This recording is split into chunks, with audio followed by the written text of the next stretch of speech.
جناب عائشہ رضی اللہ عنہ اس حدیث میں فرماتی ہیں اللہ کے رسول جب میں قبرستان جاؤں تو کیا کہوں؟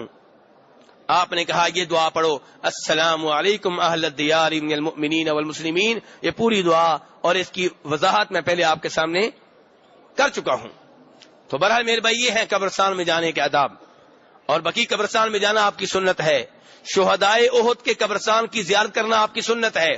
لیکن میں شہدائے احد کا قبرستان کہہ رہا ہوں, پہاڑ نہیں کہہ رہا. حالانکہ پہاڑ کے بارے میں بھی صحیح حدیث آتی ہیں.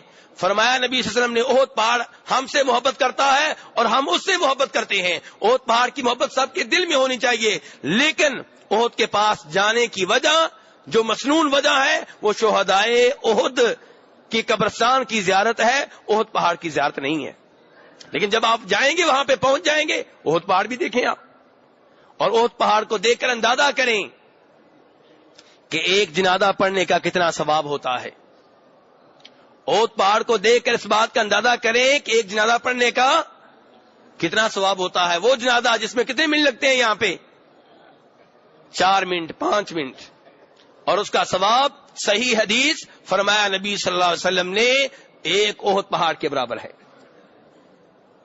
احد پہاڑ دیکھیں کتنا لمبا, کتنا چوڑا, کتنا وزنی, اور ایک جنازے کا ثواب احد پہاڑ کے برابر. دیکھیں اللہ کی رحمت کتنی وسیع ہے.